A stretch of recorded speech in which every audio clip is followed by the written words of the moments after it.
Hello everyone. आज हम करेंगे एक्सरसाइज 4.3 के सम नंबर 4, 5, 6 एंड 7 जिनमें हमें कुछ प्रॉब्लम्स दी गई हैं और इनका यूज़ करके हम पहले इक्वेशंस बनाएंगे और फिर उन इक्वेशंस को सोल्व करेंगे। तो यहाँ पर सबसे पहले है सम नंबर 4 जिसकी स्टेटमेंट है the sum of the reciprocals of Rahman's age in years 3 years ago and 5 years from now is 1/3. So find his present age. यानी कि यहाँ पर एक पर्सन है जिसका नाम है रहमान, उसकी एज हमें उसकी 2 बार एज लेनी है। एक बार है 3 years ago, तो अगर उसकी प्रेजेंट एज को हम एक्स लेट करते हैं तो 3 साल पहले की एज फाइंड करने के लिए हमें उसमें से 3 को माइनस करना होगा, यानी कि उसकी एज हो जाएगी x-3। और एक उसकी एज हमें लेनी है 5 years फ्रॉम नाउ की, यानी कि अब से 5 साल बाद। तो 5 साल बाद की एज उसकी हो जाएगी x+5। तो इस तरह से उसकी ये जो दोनों एज होंगी x-3 एंड x+5, इनके रेसिप्रोकल का सम, रेसिप्रोकल का मतलब है कि हमें इनका उल्टा कर देना है, यानी कि इनको 1 के डिवाइड में लिख देना है। तो इनके रेसिप्रोकल का जो सम है वो इस 1/3 के इक्वल हमें गिवन है। तो इस स्टेटमेंट का यूज़ करके हम सबसे पहले एक इक्वेशन बनाएंगे। तो जैसे कि हमें पता है कि यहाँ पर हमें फाइंड करनी है रहमान की प्रेजेंट एज को, तो इसलिए हम उसकी प्रेजेंट एज को लेट करके चल रहे हैं x। उसके बाद हम उसकी एज फाइंड करेंगे 3 years ago जो हो जाएगी x-3, और फिर हम उसकी एज फाइंड करेंगे 5 years later यानी कि 5 साल बाद जो हो जाएगी x+5। और जैसे कि हमें क्वेश्चन के अंदर कहा गया था कि उनके रेसिप्रोकल का सम, तो x-3 का रेसिप्रोकल हो जाएगा 1/x-3 और x+5 का रेसिप्रोकल हो जाएगा 1/x+5। और हमें स्टेटमेंट में ये कहा गया था कि इन दोनों का जो सम है वो 1/3 के इक्वल है। तो अब हम यहाँ से सबसे पहले इन दोनों का एलसीएम लेंगे और एलसीएम में हमारे पास आ जाएगा x-3 इंटू x+5। तो x+5 को हम यहाँ 1 से मल्टीप्लाई करेंगे और इस x-3 को भी इस 1 से मल्टीप्लाई करेंगे। उसके बाद नेक्स्ट स्टेप में हम इस ब्रैकेट को ओपन कर देंगे और इसके डिवाइड में जो 2 ब्रैकेट्स हैं हम उसमें पहले x के साथ इसको मल्टीप्लाई करेंगे, फिर इस -3 के साथ हम इसको मल्टीप्लाई करेंगे। तो अब जो x प्लस x है ये हो जाएगा 2x और 5 - 3 ये हो जाएगा प्लस का 2, और इसी के साथ डिनोमिनेटर में x into x is x² and x into 5 is 5x, फिर -3 into x is -3x and -3 into 5 is -15। अब इसके बाद हम यहाँ पर 5x - 3x को लिख सकते हैं 2x, और फिर हम करेंगे यहाँ पर क्रॉस मल्टीप्लाई, यानी कि 3 को हम इस 2x + 2 से मल्टीप्लाई करेंगे और इसको हम यहाँ पर मल्टीप्लाई करेंगे 1 के साथ। तो अब जब हम यहाँ पर 3 से 2x को मल्टीप्लाई करेंगे तो ये हो जाएगा 6x एंड 3 इंटू 2 इज़ 6, और ये जो 3 टर्म्स है ये यहाँ पर एज इट इज़ हमने लिख दी है क्योंकि इनको मल्टीप्लाई किया गया था यहाँ पर 1 के साथ। तो अब इसके बाद हम सभी टर्म्स को कलेक्ट करेंगे लेफ्ट हैंड साइड में, जिसके लिए हम सबसे पहले लिखते हैं स्क्वायर की टर्म, यानी कि इस x² को हम यहाँ पर लेकर आएंगे माइनस में। फिर इस 6x को एज इट इज़ हमने यहाँ पर लिख दिया है, फिर इस 2x को भी हम लेफ्ट हैंड साइड में लेकर आए हैं माइनस में। फिर हमने लिख दिया है इस कांस्टेंट टर्म को यानी कि 6 को, और फिर ये जो -15 है ये इधर आ जाएगा प्लस में, और राइट हैंड साइड में रह जाएगी हमारे पास 0। तो अब जब हम लाइक टर्म्स को कंबाइन करेंगे तो 6x - 2x is 4x and 6 + 15 is 21।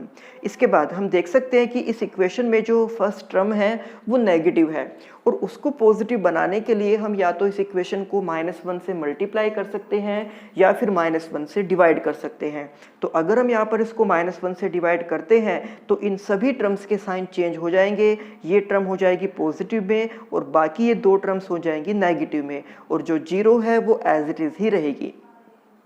इसके बाद ये जो इक्वेशन है आप देख सकते हो कि ये क्वाड्रेटिक इक्वेशन है, और इसको सोल्व करने के लिए मैंने आपको इस चैप्टर में टोटल 3 मेथड्स बताए हैं, factorisation method, completing the square and quadratic formula. तो उनमें से किसी भी एक मेथड का यूज़ करके हम इस इक्वेशन को सोल्व कर सकते हैं। तो अब हम यहाँ पर यूज़ कर रहे हैं फैक्टराइजेशन मेथड को, जिसके लिए हमें कोई 2 नंबर ऐसे सोचने होंगे जिनको अगर हम प्लस या माइनस करें तो नंबर आ जाए -4, और अगर हम उनको मल्टीप्लाई करें तो नंबर आ जाए हमारे पास -21। तो इस तरह के नंबर होते हैं 3 एंड 7। कि 7 को अगर 3 से मल्टीप्लाई किया जाएगा तो 21, और 7 में से अगर 3 को सब्ट्रैक्ट करते हैं तो हमारे पास आंसर आ जाएगा 4। लेकिन हमें प्लस का 4 नहीं चाहिए, हमें माइनस का 4 चाहिए, इसलिए हम 3 में से 7 को सब्ट्रैक्ट कर देंगे और 3 माइनस 7 हो जाएगा -4। तो इसलिए अब हम यहाँ पर लिखेंगे 3x प्लस में और 7x माइनस में। उसके बाद जब हम यहाँ पर पेयर बनाकर यहाँ से x को कॉमन लेंगे तो ये हो जाएगा x प्लस 3, और नेक्स्ट पेयर में से -7 को कॉमन लेने के बाद भी वो हो जाएगा x प्लस 3। अब इस x प्लस 3 को हम यहाँ पर बाहर निकाल कर कॉमन लिख देंगे और दूसरे ब्रैकेट के अंदर हमारे पास टर्म्स आएंगी x माइनस 7। तो जब हम इस प्लस 3 को 0 के पास लेकर जाएंगे तो ये हो जाएगा माइनस में, और जब इस -7 को 0 के पास लेकर जाएंगे तो ये हो जाएगा प्लस में। यानी कि इस तरह से यहाँ पर x की दो वैल्यूज़ हमारे पास आई हैं, एक -3 और एक 7, और हमने x लेट किया था उस पर्सन की एज को। अब किसी भी इंसान की एज नेगेटिव में नहीं हो सकती, तो इसलिए हम इस -3 को कंसीडर नहीं करेंगे। तो x की जो पॉसिबल वैल्यू है वो है 7। तो इस तरह से हम यहाँ पर कह सकते हैं कि present age of Rahman is 7 years. इसके बाद सम नंबर 5 है, in a class test the sum of Shefali's marks in mathematics and English is 30। तो एक लड़की के 2 सब्जेक्ट्स के अंदर मार्क्स दिए गए हैं कि मैथमेटिक्स और इंग्लिश के अंदर जो मार्क्स हैं उनका सम यानी कि उनका टोटल है 30। तो अगर दोनों सब्जेक्ट के मार्क्स का टोटल 30 है और इसमें से हम एक सब्जेक्ट के मार्क्स को लेट कर लेते हैं x, तो दूसरे सब्जेक्ट के मार्क्स हो जाएंगे 30 माइनस x। यानी कि इस तरह से कभी भी हमें किसी 2 नंबर का सम अगर दिया गया है तो हम उसमें से एक नंबर को x लेट करते हैं और दूसरा नंबर क्या हो जाएगा उसी सम में से -x, यानी कि 30 माइनस x। अब इसके बाद हमें कहा गया है कि had she got 2 marks more in mathematics, कि अगर उसको मैथमेटिक्स में 2 मार्क्स और ज़्यादा मिल जाएं। अब हमने अभी लेट किया था कि उसको एक सब्जेक्ट में यानी कि मैथमेटिक्स में x मार्क्स अगर मिलते हैं, और फिर इसमें कहा गया कि अगर उसको 2 मार्क्स ज़्यादा मिल जाए तो इस तरह से उसके मार्क्स हो जाएंगे x प्लस 2। और दूसरे सब्जेक्ट के जो मार्क्स हमने लेट किए थे 30 माइनस x, उसके बारे में कहा गया है कि and 3 marks less in English, यानी कि इंग्लिश में 3 मार्क्स कम मिले तो इस 30 माइनस x में से हम 3 को सब्ट्रैक्ट कर देंगे। तो इस तरह से अब उसके मैथ्स के मार्क्स हो जाएंगे x प्लस 2 और इंग्लिश के मार्क्स हो जाएंगे 30 माइनस x माइनस 3। तो अब आगे हमें कहा गया है कि अब ये जो नए मार्क्स उसके हैं इनका प्रोडक्ट 210 के इक्वल है। तो इस स्टेटमेंट का यूज़ करते हुए हमें इक्वेशन बनानी है और फिर उसको सोल्व करके हमें ये फाइंड करना है कि उन दोनों सब्जेक्ट्स में उसके कितने कितने मार्क्स थे।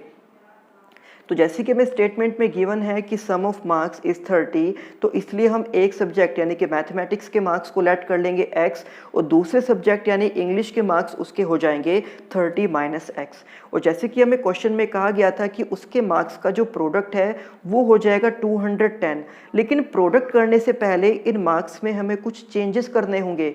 तो हमें स्टेटमेंट में कहा गया था कि मैथ्स में उसको 2 मार्क्स ज़्यादा मिलने चाहिए, इसलिए हमने उसको लिख दिया है x प्लस 2, और इंग्लिश में उसको 3 मार्क्स कम मिलने चाहिए, तो इसलिए 30 माइनस x में से हमने 3 को सब्ट्रैक्ट किया और अब इनका प्रोडक्ट हमने इक्वल लिख दिया है इस 210 के। तो अब ये जो x प्लस 2 है ये एज इट इज़ रहेगा, पर दूसरे ब्रैकेट के अंदर 30 माइनस 3 हो जाएगा 27 और फिर ये माइनस x, और अब हम इन दोनों को मल्टीप्लाई करके एक इक्वेशन बनाएंगे। तो यहाँ पर आप देख सकते हो कि x प्लस 2 को एज इट इज़ और इसको लिख दिया गया है 27 माइनस x। फिर हम पहले x के साथ इसको मल्टीप्लाई करेंगे, फिर 2 के साथ हम इसको मल्टीप्लाई करेंगे। तो जब x इंटू 27 करेंगे 27x हो जाएगा, x इंटू माइनस एक्स करने पर माइनस एक्स स्क्वायर, फिर 2 into 27 is 54 and 2 into minus x is minus 2x, और राइट हैंड साइड में 210 एज इट इज़ लिखा हुआ है। इसके बाद हम सबसे पहले लिखेंगे एक्स स्क्वायर की टर्म को, यानी कि इस माइनस एक्स स्क्वायर को हम सबसे पहले लिख देंगे। उसके बाद 27x एंड 2x, तो 27 में से 2 को सब्ट्रैक्ट करने के बाद आ जाएगा 25x।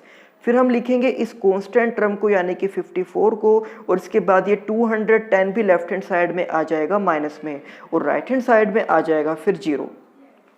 तो इसके बाद 54 एंड -210 इज़ -156, क्योंकि हमने छोटे नंबर में से बड़े नंबर को सब्ट्रैक्ट किया है। तो अब यहाँ पर भी हम सम नंबर 4 की तरह से देख सकते हैं कि जो फर्स्ट टर्म है वो नेगेटिव है और इसको पॉजिटिव बनाने के लिए हमें पूरी इक्वेशन को मल्टीप्लाई या डिवाइड करना होगा -1 से। तो अगर हम इसको -1 से डिवाइड करें तो यहाँ पर सभी टर्म्स के साइन चेंज हो जाएंगे और हमारे पास इक्वेशन आ जाएगी x² -25x + 156 = 0। और इस इक्वेशन को भी उन तीनों में से किसी भी एक मेथड का यूज़ करके हम सोल्व कर सकते हैं। तो अगर यहाँ पर भी फैक्टराइजेशन मेथड का यूज़ हम करें तो कोई दो नंबर ऐसे हमें सोचने होंगे जिनको प्लस या माइनस करने पर ये -25 आ जाए और उनको मल्टीप्लाई करने पर 156 आ जाए। तो इस तरह के नंबर होते हैं 13 एंड 12। 13 और 12 को मल्टीप्लाई करने पर 156 और इनको ऐड करने पर 25। लेकिन 25 हमें माइनस में चाहिए, तो इसलिए हम 13 को भी माइनस में लेंगे और हम 12 को भी माइनस में ही लेंगे। तो आप देख सकते हो कि यहाँ पर हमने इस टर्म को ब्रेक करके लिख दिया है -13x -12x। तो अब पहली दो टर्म्स में से हम कॉमन लेंगे x को, और x कॉमन लेने के बाद हमारे पास आ जाएगा x -13, और बाद की दो टर्म्स में से हम कॉमन लेंगे -12 को, और वहाँ पर भी ब्रैकेट के अंदर टर्म्स आ जाएंगी x -13। तो अब इस x -13 को हम कॉमन लेकर बाहर लिख देंगे और दूसरे ब्रैकेट के अंदर टर्म्स आ जाएंगी x -12।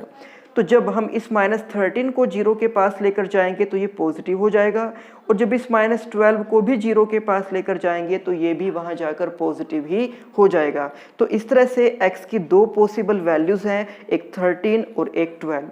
तो क्योंकि ये दोनों ही वैल्यू पॉजिटिव हैं तो इसलिए दोनों पॉसिबल आंसर हो सकते हैं। तो पहला केस हम ले रहे हैं कि इफ़ x = 13, तो अगर x की वैल्यू 13 है और x हमने माना था मैथमेटिक्स के मार्क्स को, तो यानी कि हम ये कह सकते हैं कि मार्क्स इन मैथमेटिक्स = 13, और इंग्लिश के मार्क्स हमने लेट किए थे 30 - x। तो इस तरह से इंग्लिश के मार्क्स हो जाएंगे 30 - 13 यानी कि 17। तो पहले केस में मैथमेटिक्स के मार्क्स हैं 13 और इंग्लिश के मार्क्स हैं 17।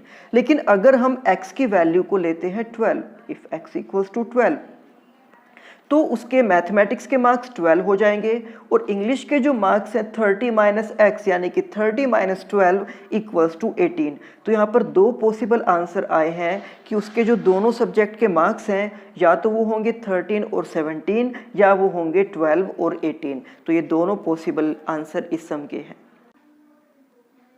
सम number 6, the diagonal of a rectangular field is 60 metres more than the shorter side. यहाँ पर एक रेक्टेंगुलर फील्ड के बारे में बात की गई है जहाँ पर उसके डायगोनल का रिलेशन दिखाया गया है उसकी शॉर्टर साइड से।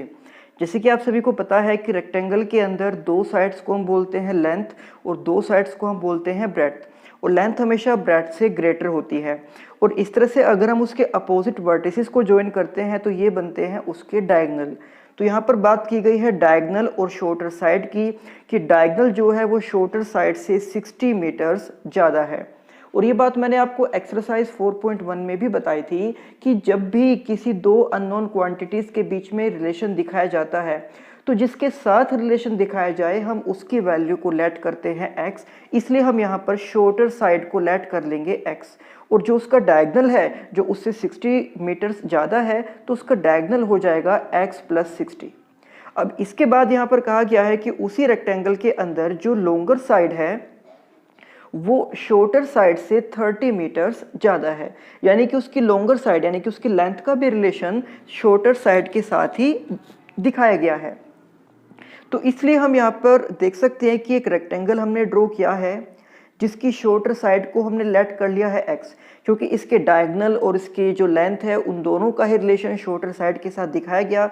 So let shorter side is x। उसके बाद जो डायगोनल है, वैसे तो हम दो डायगोनल ड्रॉ कर सकते हैं रेक्टेंगल के अंदर, पर हम यहाँ पर सिर्फ एक ही डायगोनल ड्रॉ करेंगे।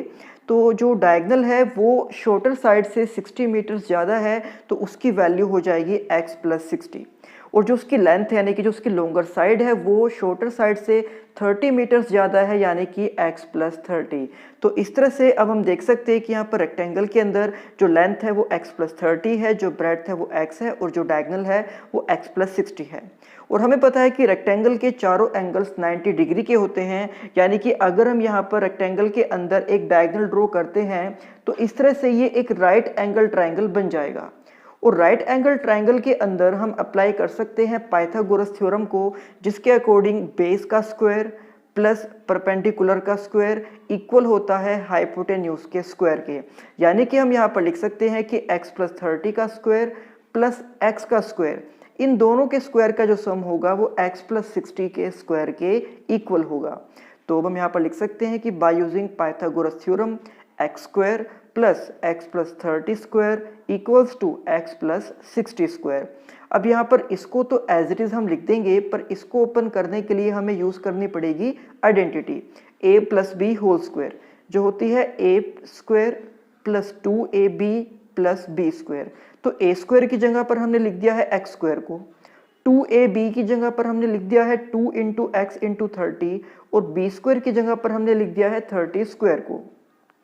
इसके बाद x + 60 स्क्वायर में भी हम सेम यही आइडेंटिटी यूज़ करेंगे, तो वहाँ पर भी a² की जगह पर x का स्क्वायर, 2ab की जगह पर 2 × x × 60 और b² यानी कि 60 का स्क्वायर।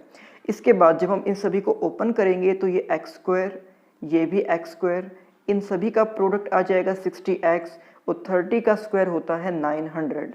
आफ्टर दैट ये x² एज इट इज़, इन सभी का प्रोडक्ट हो जाएगा 120x और 60 का स्क्वायर होता है 3600।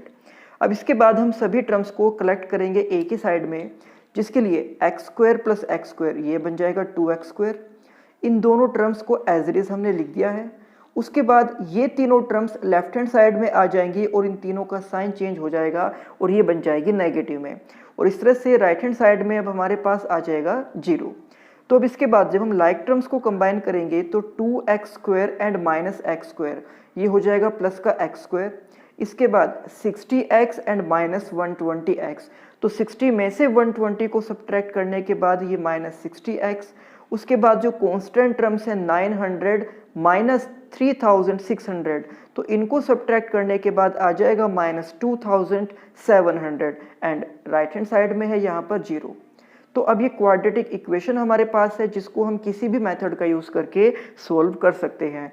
तो सम नंबर 4 और 5 की तरह से ही यहाँ पर भी अगर हम फैक्टराइजेशन मेथड का यूज़ करते हैं तो ऐसे कोई दो नंबर हमें सोचने होंगे जिनको प्लस या माइनस करने पर ये मिडिल टर्म यानी कि -60 आ जाए, और अगर हम उन दोनों नंबर्स को मल्टीप्लाई करें तो उनका जो प्रोडक्ट है वो -2700 के इक्वल आ जाए। तो ऐसे नंबर होते हैं 90 और 30, क्योंकि 90 और 30 का जो प्रोडक्ट होगा वो ये हो जाएगा, और 90 में से अगर हम 30 को माइनस करते हैं तो 90 - 30 = 60।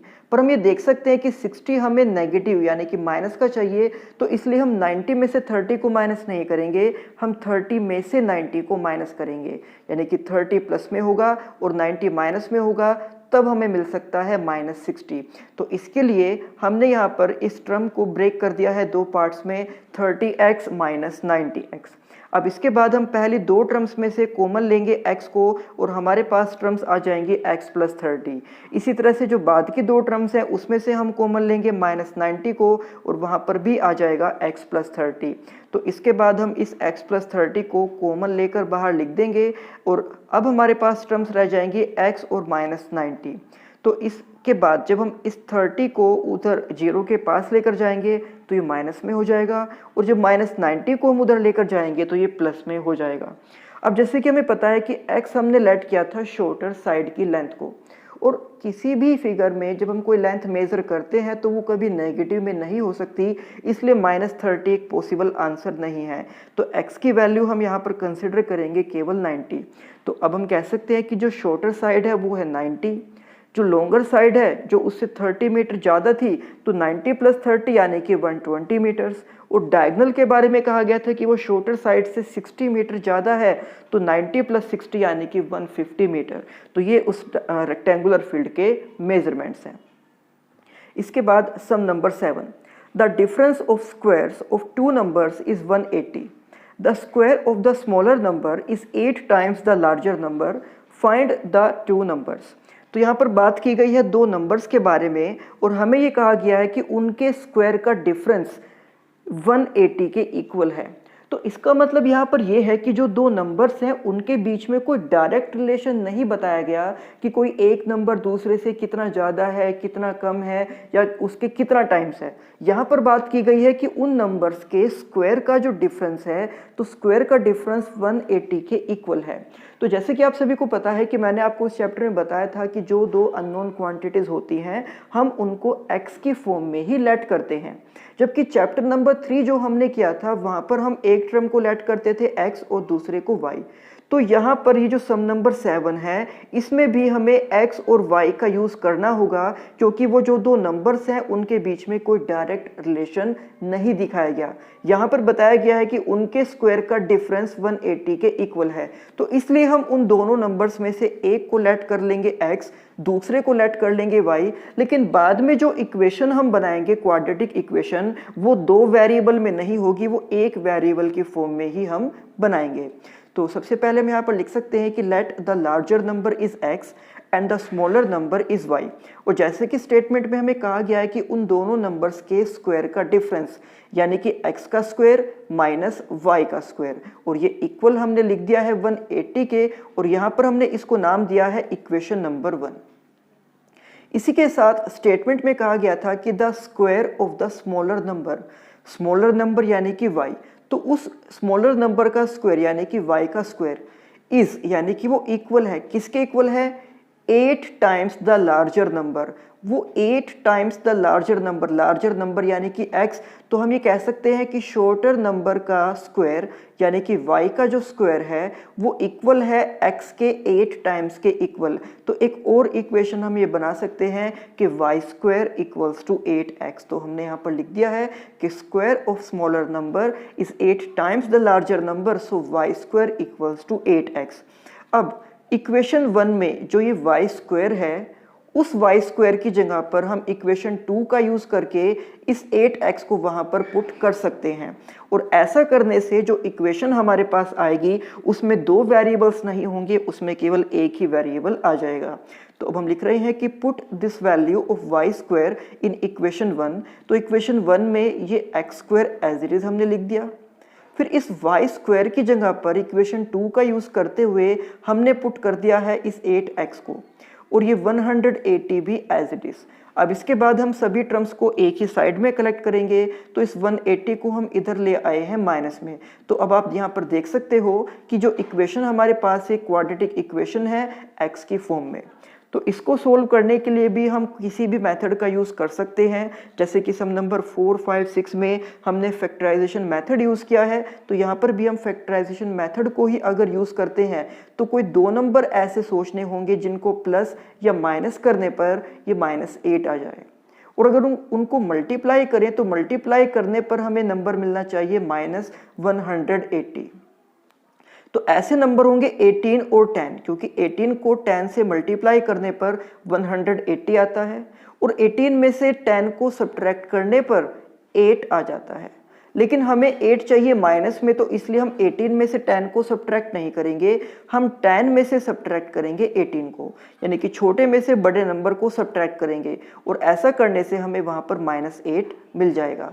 यानी कि हम 10 लेंगे प्लस में और 18 लेंगे माइनस में. तो इस -8x को हमने स्प्लिट कर दिया है दो पार्ट्स में, 10x माइनस 18x. तो यहाँ पर भी हम इसके फैक्टर्स बनाएंगे. तो दो फैक्टर्स यहाँ पर आ गए हैं x प्लस 10 और x माइनस 18 जिनसे हमें x की वैल्यू मिल रही है -10 एंड +18. तो जैसे कि हमने यहाँ पर बात की थी दो नंबर्स की, दो पॉजिटिव नंबर्स की, तो यहाँ पर हम इस -10 को कंसिडर नहीं करेंगे और x की वैल्यू हम लेंगे ओनली 18. तो इस तरह से जो x की वैल्यू 18 है अब उसका यूज़ करके हम फाइंड करेंगे y की वैल्यू. क्योंकि दो नंबर्स हमने लेट किए थे, एक x एक y, तो x की वैल्यू हमारे पास आ गई है, अभी y की वैल्यू निकालनी बाकी है. तो इस x को हम पुट कर देंगे इक्वेशन 1 या 2 किसी भी एक इक्वेशन में. तो अगर इसको इक्वेशन 2 में पुट किया जाए तो x की जगह पर हमने पुट किया है 18, फिर 8 इंटू 18 इज़ 144। और जैसे कि आप देख सकते हो कि लेफ्ट हैंड साइड में y का स्क्वायर है तो ये स्क्वायर इधर आ जाएगा स्क्वायर रूट की फॉर्म में, और 144 का स्क्वायर रूट होता है 12। यानी कि हमारे पास x की वैल्यू है 18 और y की वैल्यू है 12। तो x हमने लेट किया था लार्जर नंबर को जो 18 है, और y हमने लेट किया था स्मॉलर नंबर को जो कि 12 है। तो ये थे इस एक्सरसाइज के सम नंबर 4, 5, 6 एंड 7। अभी 4 सम्स और इस एक्सरसाइज के बाकी हैं जो हम करेंगे हमारी नेक्स्ट वीडियो में। तब तक आप इन सम्स की अच्छे से प्रैक्टिस करना। तो मिलते हैं आपसे नेक्स्ट वीडियो में। Thank you.